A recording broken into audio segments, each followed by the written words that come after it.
Estamos de volta com Folha no Ar, primeira edição, são 8 horas e 23 minutos. Pois bem, Aloísio e Arnaldo, nós ainda temos alguns assuntos que nós falamos na abertura. Falamos do talentoso artista João de Oliveira, isso é importante também. É um artista que é, aliás, mais reconhecido até fora de Campos do que propriamente em Campos, mas é um grande artista, trabalhos maravilhosos, que brevemente abrirá a sua galeria, e isso é muito legal. A gente tem uma galeria de arte que a gente possa desfrutar. Inclusive, na matéria ele fala que decidiu abrir a galeria pela falta de espaços como esse em Campos, né? O que é ruim. Não foi mais... quero expor meu trabalho. Não tem onde expor meu trabalho e trabalho de outros artistas, vou abrir um espaço para isso, né? O que mostra uma carência da cidade numa área importante, que é a área cultural, de arte plástica, para ser mais específico. Eu concordo com você, João é brilhante. João é brilhante, tem coisas lindas, lindas. Sim. E eu me lembro que no final dos anos 90 nós tínhamos uma galeria em Campos, ali na Pelinca, que era a Galeria Picasso. E embora Dona fosse Cid também... Nancy, não é isso? Dona Cid Nancy Neves, a galeria, não era? Tinha a de Cid Nancy, que era ali no VIP Center. Qual era o nome? Não lembro. Era Renoir? Renoir. E tinha uma outra galeria que durou uns 2, 3 anos aqui no centro, que trouxe alguns artistas, como Mário Costa, alguma coisa assim. E isso, de repente, perdeu. De repente acabou, e como você falou, é importante, porque o João disse que não é só para ele, é para abrir de uma maneira geral para vários artistas, e Campos tem grandes artistas. Tem Valde Granato, que faleceu, o próprio José César Castro, um grande artista plástico também. Uhum. Campos tem, e é uma tradição. E Valde, por exemplo, para poder sobreviver, teve que vencer São Paulo. Claro. E não era reconhecido em Campos. Quando ele vence no Rio, vence no eixo Rio-São Paulo, ele passa a ser reconhecido aqui em Campos. Essa falta do reconhecimento do campista parece ser... Até o Matheus escreveu um artigo de domingo falando sobre isso. É verdade. Ele fala sobre a Luiz Machado, compositor que em Campos, que no Rio é muito reconhecido, faz parte da ala de compositores da Império Serrano, uma grande escola de samba. Com grandes sambas e enredos. Grandes sambas e enredos. Vitoriosos. Bumbum Paticubu no Burundum, do Império Serrano, que é antológica. Né? Exatamente. Anos 80 ali. E ele foi homenageado esse ano no prêmio Plumas e Paetês, depois do Carnaval. Inclusive, teve um sanjoanense que saiu dos Congos para o Carnaval do Rio, foi homenageado nesse prêmio também. O Geraldo Lopes, conhecido como Branco. E ele foi o principal homenageado da noite. E ele fala que o que ele sente falta é de um reconhecimento da terra dele, de onde ele nasceu. Então você tem aí vários artistas, pessoas que despontam fora, são reconhecidos fora e falta reconhecimento local. Eu me lembro que no final dos anos 80, a Folha da Manhã fez um trabalho exatamente em cima do Evaldo Granato. Mostrou o que ele era respeitado fora do Brasil. Sim, Evaldo era um... Eu cheguei a conhecê-lo em São Paulo, quando conheci o Trajano lá, fui conhecer o Evaldo também. Era uma figura... Era uma não, e o Evaldo... Trajano, mas o Evaldo era uma figura... Assim, gentilíssimo e tal, mas para acompanhar o Evaldo, eu era novo, hein? Acho que nem Arnaldo aguentava acompanhar o Evaldo. E não necessariamente muito sereno, né? Não, mas era uma pessoa muito, muito generosa, o Evaldo. Ele, sempre. Agora, eu acho que a gente podia comentar também, você chegou a ver a postagem de Suzy, da reunião de Ábido e Rafael? Sim. No domingo? Sim, foi uma reunião no domingo de manhã em que o prefeito e o secretário reforçaram mais ou menos as metas que já foram anunciadas a gente em entrevista que você publicou, a Folha. No domingo retrasado. Exato, como a abertura do Hospital São José. Acho que é uma pauta que o AB está insistindo muito em levá-la à discussão. E diz que falta muito pouco, né? Falta só a questão do laboratório, inclusive com os equipamentos. Já estão no próprio prédio, só falta mesmo a questão de um laboratório para que possa abrir. E falando na otimização de serviço em outras unidades também. Eles destacaram o HGG, tudo aquilo que a gente conversou mais ou menos aqui na quinta-feira, o Protótipo Digital, que a gente conversou na quinta-feira com o prefeito Rafael, e eles dialogaram entre eles numa manhã de domingo, no caso ontem, e o Rafael divulgou o saldo, o balanço dessa reunião nas redes sociais ontem mesmo. Outro assunto também que chegou a mim o vídeo, eu passei para o Folha 1, para o nosso site, um voo de parapente em cima do tênis clube. Impressionante. Impressionante, eu vi esse perigoso, vídeo. Né? Perigosíssimo. Perigosíssimo, né? Perigosíssimo. Eu conheço umas 4 pessoas que morreram de parapente. Mas vamos combinar que você fazer isso em cima de uma zona cheia de prédios é um negócio perigoso, né? Muito perigoso. Eu não sei. Aqui em Campos não tem nenhum posto, até onde eu saiba, da aeronáutica, né? A quem caberia fiscalizar isso? Infraero? Como é que é? Não sei. Também não sei. É uma coisa... Jornalista que não sabe é uma vergonha, né? É uma vergonha. Mas, por acaso, nenhum de nós sabemos. Mas o fato é que tem que haver um controle, tem. Eu acho que graças a Deus não houve nada, quer dizer, foi só... Mas, enfim, foi filmado e eu achei muito perigoso aquilo. E ele saiu do Morro do Rato, Itaoca. E, além de tudo, a permanência dele no ar foi impressionante, né? Além de tudo. Voou bem, né? Voou bem. Porque tem recordes aí de permanência no ar, mas de asa delta, que é bem diferente do parapente. O parapente é mais parecido com paraquedas do que a asa delta. A asa delta, ela corta mais, ela voa mais. Amanhã vamos falar sobre segurança, né? Com um delegado da Segurança CDP, Pedro Emílio. É outro assunto também que a gente vai trazer amanhã. Quer dizer, Pedro assumiu esse 46. Pedro, inclusive, foi o delegado desse caso do sequestro de Cristiano Tinoco, né, que a gente citou aqui pelo uso de garotinho político de uma informação tirada de contexto, que foi negada pelos 5 presos na ação do sequestro de Cristiano Tinoco, pelo sequestro. E tem feito um bom trabalho em Guarulhos, né? Ele tem conseguido... Guarulhos era foco numa guerra ali no Santa Rosa, uma guerra entre facções de tráfico de drogas. Ele tem conseguido baixar o número de homicídios, agora também favorecido também pelo fato de que o chefe do tráfico ali, que era o elemento complicado ali, né, nessa disputa do tráfico, era o Nolita, ter sido preso junto com sua cúpula, que eram quatro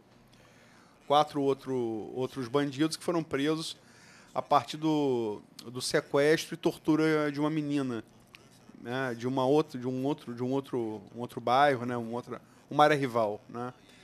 E a Márcio Pedro vai poder falar um pouco sobre isso para a gente, né? Sim. A questão de segurança de Guarulhos, que é uma questão que afligiu muito aí no ano passado, né, e o início desse ano.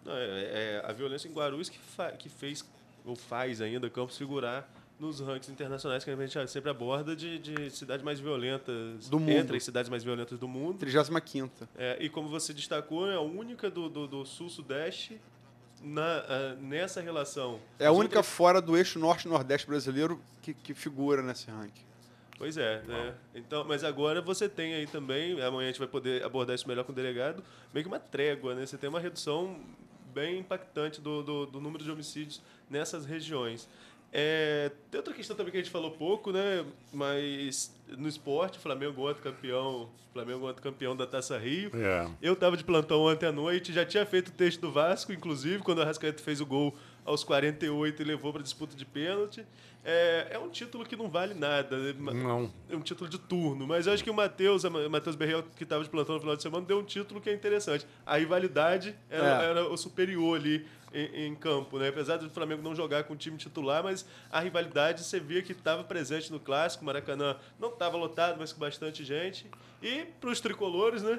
Foi muito bom, porque se no caso na vitória do Vasco, o Fluminense ficaria de fora, a semifinal seria Flamengo e Bangu para enfrentar o Vasco da Gama na final.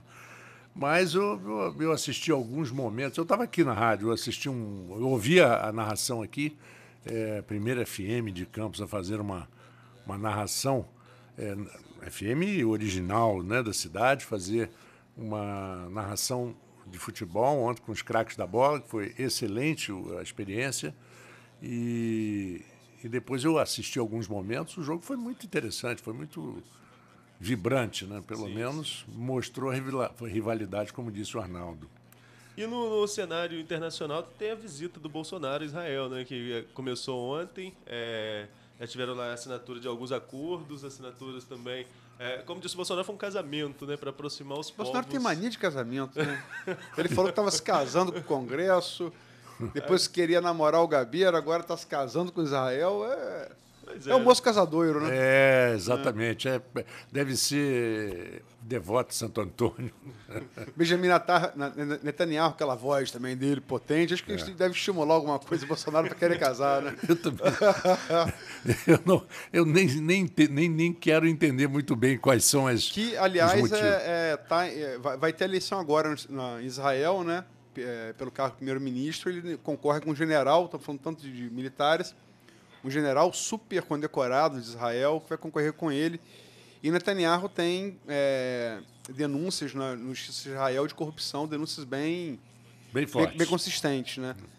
E não sei se Bolsonaro ajudou ou atrapalhou, porque ele no Chile foi elogiar o Pinochet, o Pineda, que é o presidente do Chile, que é um conservador, teve que consertar as coisas, porque houve uma reação muito forte no Chile, que é uma democracia. Elogiar o Pinochet. Elogiou o Stroessner no Paraguai e elogiou o Pinochet, né? Só faltava elogiar a Rita em Israel, mas acho que não vai chegar tanto. Não. Acho que também não. Vamos direto à redação para ver então o que é notícia agora no folha1.com.br, as principais notícias dessa manhã de Campos, também da região. Vamos então na redação da Folha. Vou falar com a Paula Vinheron, editora do Online, agora pela manhã. Bom dia, Paula.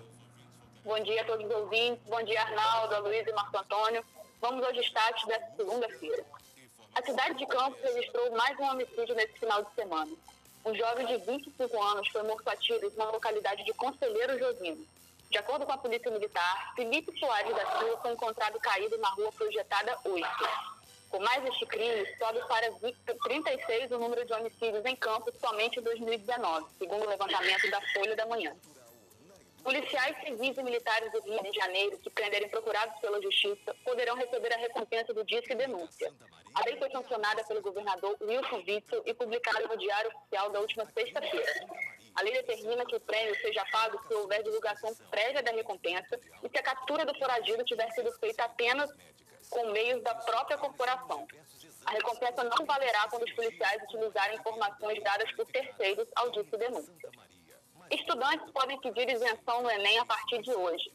A isenção pode ser solicitada na página do participante no site oficial do Enem até o dia 10 deste mês. A taxa do exame deste ano é de R$ 85. A isenção é para quem cursou o ensino médio na rede pública ou foi bolsista integral na rede privada. Todas as informações podem ser obtidas no site oficial do Enem. Atenção aos consumidores. Remédios com receitas podem ficar até 4,33% mais caros a partir de hoje. O valor ficou acima da inflação de 2018, que fechou o ano em 3,75%.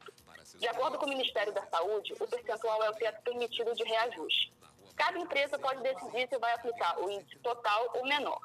As empresas que descumprirem os preços máximos permitidos ou aplicarem um reajuste maior do que o estabelecido podem pagar multa que varia de 649 a 9,7 milhões de reais. No futebol, o Flamengo foi o campeão da Taça Rio ontem. O rubro-negro disputou o título em uma partida contra o Vasco. A decisão aconteceu durante os pênaltis, após empate nos acréscimos da etapa complementar, finalizando com um placar de 3-1. Com o título do Flamengo, as semifinais do estadual no próximo final de semana serão entre o próprio rubro-negro e o Fluminense, enquanto o Vasco e o Bangu disputam outra vaga na decisão. Estas são as principais notícias desta segunda. Voltamos ao longo do dia com mais informações direto da redação. Bom, é isso aí, gente. São 8h37. Estamos chegando ao final do nosso programa, Folha no Ar, primeira edição. Excelente a entrevista com Aristide Sofiati, foi um prazer, né? E o que vocês preveem para amanhã? Acho que... A Luísa já falou um pouquinho sobre a entrevista do delegado. Isso, amanhã são esses dados de segurança, a gente vai poder ter números mais claros, inclusive comparativos, né? A gente pode até já ligar para o Pedro e pedir para trazer esses dados comparativos de outros períodos. A Delegacia de Guarulhos ficou em um intervalo de 20 dias sem registrar um homicídio recentemente, agora registrou agora outro em Conselheiro, que acaba pegando ali na área da 146, mas são essas questões de segurança. E na questão política, eu acho que na política nacional hoje o destaque ainda vai ser a viagem do Bolsonaro, né? Hoje ele está condecorando os israelenses que participaram das ações em Brumadinho. Uma das agendas de hoje, prevista para hoje, é essa. E vamos ver como vai ficar. Agora, interessante também, só para falar um pouquinho sobre Israel também, que a promessa de de mudar a embaixada, acabou que ele deu uma recuada agora. Não, ele né? abriu um departamento comercial em Jerusalém. O que tem tempo para falar aqui, isso é uma história complicada. Isso vem desde Oswaldo Aranha, que foi quem assinou. Oswaldo Aranha é considerado brasileiro herói dos judeus e herói dos árabes, porque ele assinou a criação do Estado de Israel e da Palestina. Uhum. Então ele é venerado, tem estátua de Oswaldo Aranha em Israel. Pelos dois. Quer dizer, o que mostra a posição de equilíbrio que agora está pendendo para um lado, e a gente tem que lembrar sempre que o que Bolsonaro abriu em Jerusalém foi o escritório comercial. Porque, assim, disparado a nossa balança comercial, a gente tem muito mais negócio com os países árabes do que com Israel. Ainda que Israel seja uma potência, é um país pequeno, de população pequena. O mundo árabe tem 1,3 bilhão de pessoas, né? É um pouco menor que a cristandade. Os cristãos são 1,8, eles são 1,3 bilhão.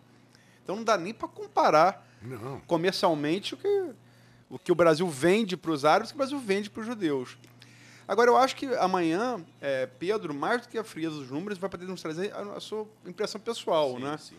Do testemunho ali do combate à violência naquela região que estava conflagrada, e agora parece estar um pouco, embora tenha, como se falou, o incídio, Paulo falou em Conselheiro Josino, mas não está, parece, ligado, pelo menos de início, a questão da guerra. A guerra do tráfico, né? Do tráfico em Guarulhos. Mas é isso, agradecer aí. Sofiati, foi uma entrevista brilhante, aprendemos sempre como muito. Sempre, né?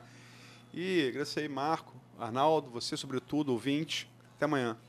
Bom, até amanhã, então. Esse é o nosso Folha no Ar, primeira edição. Oferecimento Laboratórios Plínio Bacelar. Folha FM.